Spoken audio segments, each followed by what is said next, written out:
The gym is riddled with those who long for gains in chest development but fail to make those dreams a reality. The belief is that more means better. Unfortunately, however, pressing more weight or performing more sets doesn't always result in gaining more muscle. So if your chest gains have slowed down dramatically, or perhaps even stopped completely, then listen closely, because in today's video I'm going to share 5 simple tips guaranteed to force new chest growth. So without further ado, let's jump right in. Tip number 1, fix your form. While probably the most obvious of them all, fixing your form will result not only in the biggest increase in weight, but also the most dramatic chest gains. You've seen it countless times in the gym.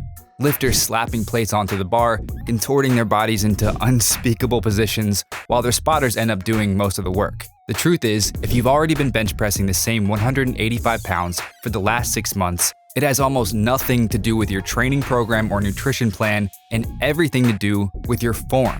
Whether it's something as simple as flaring your elbows too much, placing majority of the load on your shoulders, or something a bit more advanced, such as pushing with only your upper body, not taking advantage of the power of leg drive, you're leaving massive gains on the table. We won't turn this video into a bench press instructional, so if you're interested in learning the most optimal bench press form for chest development, check out our other video, The Perfect Bench Press Technique for Massive Pecs. Tip number 2, increase frequency. For many, the first day of the work week signifies the beginning of their workout programs, and what better way to start off than to crush chest? Many lifters still adhere tightly to the 1 body part per day maximum. That means that each muscle group, no matter how big or small, gets a full week of rest in between sessions. But who do you think is making greater chest gains? The bro who decimates his chest on Monday and then completely ignores it for an entire week? Or the guy who strategically stimulates his chest twice per week, ensuring he's fresh for both workouts? One study published in the Journal of Strength and Conditioning Research compared 2 groups. The first group trained 1 day per week while the other group trained 3 days per week. Despite total weekly volume being equal, the group that trained 3 days per week saw significantly more gains in lean muscle mass than the group that trained just 1 day per week. You see, although both groups performed the same amount of volume, the higher frequency group elicited more frequent protein synthesis, thus creating more weekly opportunity for growth. So how often should you train your chest for optimal growth? If you're currently performing 12 sets for your chest in 1 session, split that volume into 2 separate sessions, where you're performing 6 sets per chest workout. The more frequent protein synthesis alone will force your chest into new growth.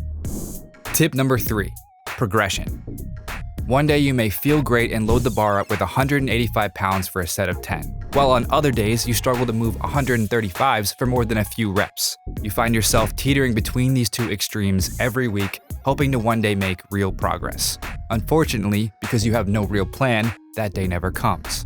The key is to use the principle of progressive overload, where you gradually increase the weight and/or number of repetitions over a set period of time. One study published in the European Journal of Applied Physiology tested a progressive overload plan. The researchers observed 83 subjects over a 12-week period as they performed arm strengthening exercises. They found that systematically applying progressive overload was effective for increasing biceps strength and muscle growth in both men and women. For chest growth, you'll want to start slow and deliberate. Try to avoid progressing too quickly. The NSCA has a 2-for-2 rule which states, if a client can do 2 or more reps than the goal in an exercise in 2 consecutive training sessions, then they should increase the load.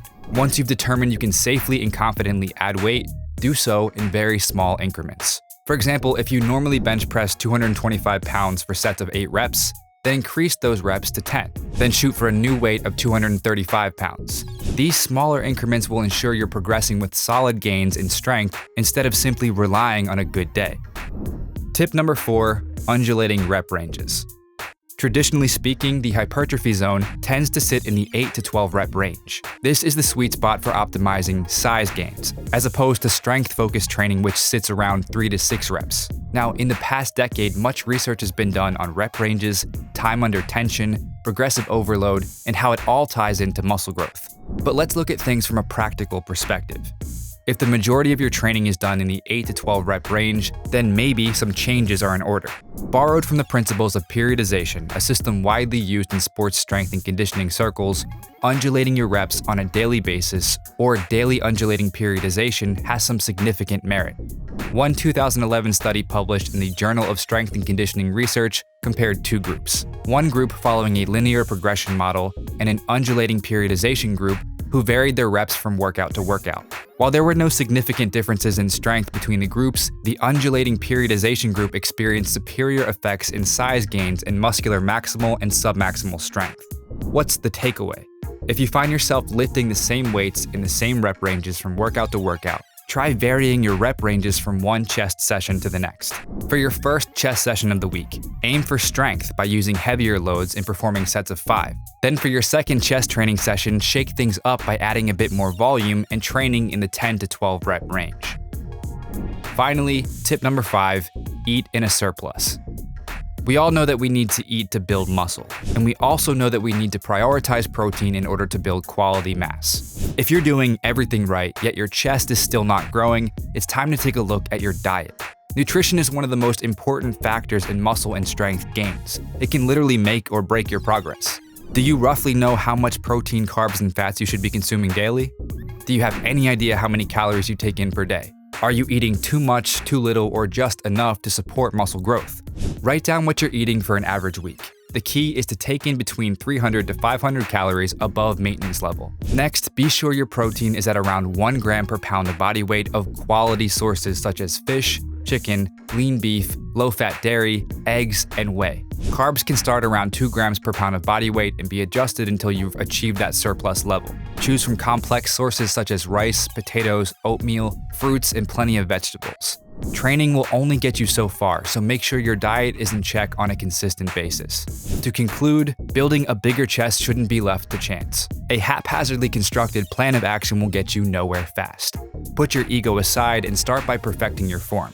Training your chest more than once per week, focus on progression, vary your rep ranges, and eat enough to elicit a surplus for growth. If done consistently, all of this fine-tuning will quickly add up to some substantial progress, resulting in a bigger set of pecs.